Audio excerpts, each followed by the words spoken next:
और अब बात कैश सब्सिडी योजना पर उठे सवालों की। सोनिया गांधी की अध्यक्षता वाली राष्ट्रीय सलाहकार परिषद के कुछ सदस्यों ने यूपीए सरकार की चुनावी योजना पर सवाल खड़े कर दिए हैं। उनका कहना है कि इससे बिचौलियों की संख्या बढ़ेगी। उधर बीजेपी ने योजना की टाइमिंग और सरकार की मंशा पर सवाल उठाए हैं। लोकसभा चुनाव की आहट के बीच यूपीए की नकद सब्सिडी योजना ने मुख्य विपक्षी दल बीजेपी की मुश्किल बढ़ा दी है। महंगाई और भ्रष्टाचार के मुद्दे पर सरकार को घेरने में जुटी बीजेपी को भी लगता है कि ये योजना पूरा खेल बदल सकती है।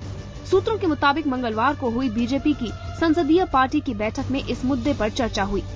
दरअसल एनडीए ने अपनी सरकार के दौरान खुद इस योजना की परिकल्पना की थी, लेकिन वो इसे लागू नहीं कर पाई। यानी सैद्धांतिक रूप से बीजेपी के लिए सब्सिडी का पैसा नकद देने का विरोध करना संभव नहीं है। ऐसे में बीजेपी सरकार की मंशा पर ही सवाल खड़ा कर रही है।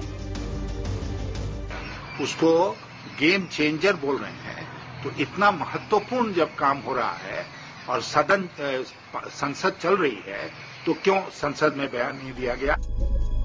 उधर सरकार का कहना है कि बीजेपी इस योजना को राजनीति से जोड़कर ना देखे। मैं उनसे आग्रह करना चाहता हूं कि इसको एक व्यापक परिप्रेक्ष्य में देखे। ये भारत की आने वाले भारत की तस्वीर बदलने की एक कोशिश है।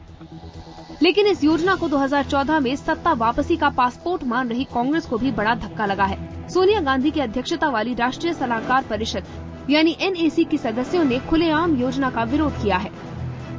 आप उनको बैंक में पैसा डालेंगे, तो पैसे तो उतने ही रहेगा। आपके 6 महीने में भाव इतना पड़ता है, उस महंगाई के ऊपर मरा जाएगा हमें। अभी हमें 3 किलो अनाज मिलता है, भले उसका कोई भी भाव। अब आप उसका पैसा डालेंगे तो सरकार सौदाबाजी करेगी कि इतने ही पैसे मिलेंगे। मुझे कैश मिल रहा है, मैं समझता हूँ मैं खरीद लूंगा 10 रुपए किलो गेहूं पर। गेहूं का दाम 15 रुपए किलो हो गया। और जिनको नहीं मिला है वो भी गरीब है या कम से कम अमीर नहीं है, उनको बहुत नुकसान होगा। साफ है कि ये योजना जितनी आकर्षक नजर आ रही है, उसे लागू कर पाना उतना आसान नहीं होगा।